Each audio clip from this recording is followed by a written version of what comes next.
then doing nothing, obviously I decided to cut up the plantain. So plantain is another form of banana which has a bit more sweet taste into it than your regular banana, and with bananas in general it gives you potassium. I actually don't know what potassium gives you, but you can check that out, but I do know that it gives you potassium. It should be on me to check up what potassium is.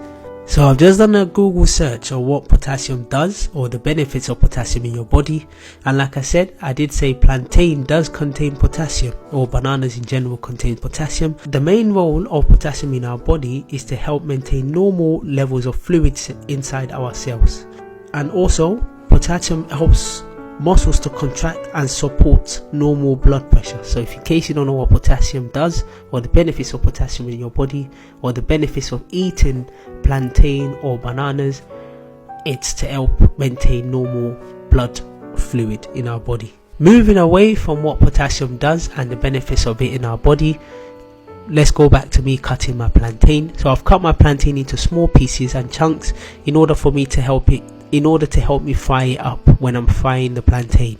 And also I'm going to add some salt, and I've plated it in a plate in a nice way to obviously make it look a bit pretty, even though normally when I eat food it's not about looking pretty, it's just about eating food and providing nutrients for my body.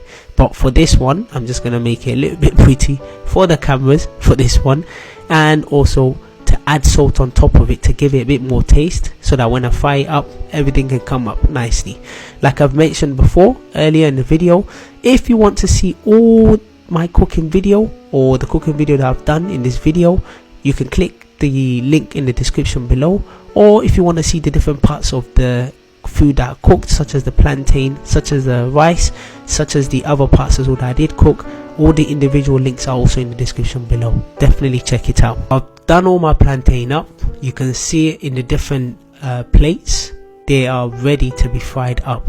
So I've added my oil, my sunflower oil. I need to let it heat up, and obviously I'm going to add a bit more, so that it can contain the plantain, and also make sure that my pot and my pan is ready. Also, this reminds me of this show that I used to watch when I was younger called Big Cook Little Cook.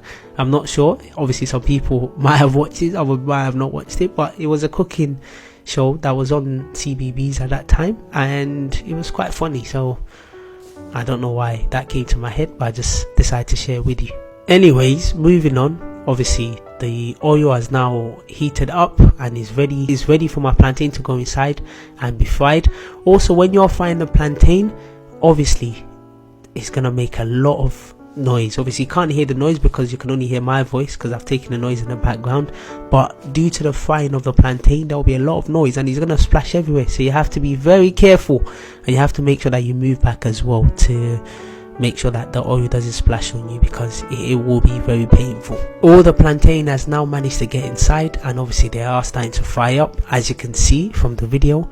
So obviously I've got a fork to obviously flip it on the other side as well to change it over, because if you keep it on one side for too long you can see that it's starting to get burnt. So obviously you have to flip it over a few times just so that each side gets fried up, not just on one side. So that's exactly what I'm doing. After finishing off with the plantain and frying up all the plantain, I moved on to the spinach.